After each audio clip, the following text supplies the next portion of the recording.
This channel and this project has been really fun and also really interesting. It's helped me learn a lot about myself. It's helped me dispel some of the beliefs I had about myself as a reader and also solidify some of the others. And this one is kind of an example of that. I read On a Pale Horse by Piers. It's the Incarnations of Immortality #1. I gave it 3 out of 5 stars on Goodreads. I read it in 2018 and I wrote this about it after finishing. This was my first jump into Piers upon recommendation, and I'm super surprised I hadn't read him before. His work in both science and fantasy fiction should be right up my alley for the types of books I consumed rapidly in my younger years. For the most part, that's how I felt about this book too, that I would have liked it a lot more if I had read it in high school. I'm not sure if that's a statement about the book so much as it is about me. I used to read with more speed and less consideration back then, and more for enjoyment and less for enrichment. This book is an imaginative jaunt into a slightly more magical reality than our own, and the underlying concepts of the forces controlling our lives, the incarnations of immortality. It's a mythology that's presented in a very interesting way throughout a story that feels wholly linear and straightforward. Ultimately, it reads like sci-fi pulp, and I don't think that's a negative thing, especially after exploring the details of Anthony's writing process in the afterword. Goodness,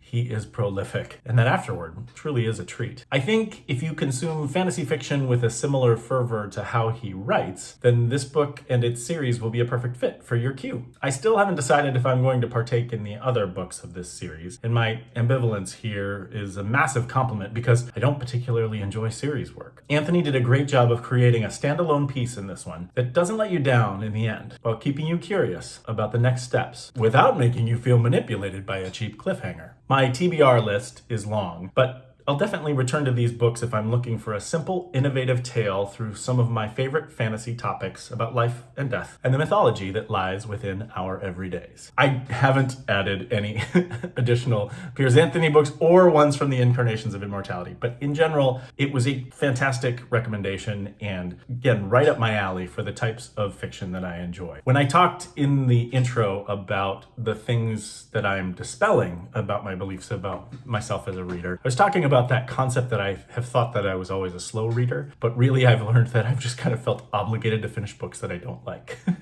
And those make me feel like a slow reader. This isn't like that. This book went relatively fast and it was really enjoyable. The thing that it did reinforce in terms of my beliefs about my reading style is that I really don't like series books. And I know I've read all the Harry Potter books, I've read all the Twilight books, I have read the Gunslinger series, The Dark Tower by Stephen King. I'm trying to think if there are others. There's not many. They're connected to a community. Probably why I felt some sort of social pressure to finish them. And I don't mean social pressure in like a negative way. I just mean I had friends that were reading them and we were talking about them and we wanted to keep going with them. Definitely in the Harry Potter sense of the thing, there were the movies and I wanted to read the books before I saw the movies. And you could say that probably about Twilight as well. That has a lot to do with why I do complete series books. The ones that are series that don't have that sort of connection, where there isn't a big community that I'm reading along with, I really get to a place where I'm not super into finishing it. If a series isn't exceedingly compelling for me to go to the next one, I really kind of lose interest. This one, it's a fantastic book, and I think Piers Anthony is wildly creative. I'm very excited that I got a taste of his writing, and I would recommend this to folks that are looking for that sort of pulp sci-fi. And really, when I talk about that I would have loved it in high school, I think it's really good for like young adults or people that are experiencing this kind of sci-fi pulp for the first time. I don't specifically remember too much of the content, and that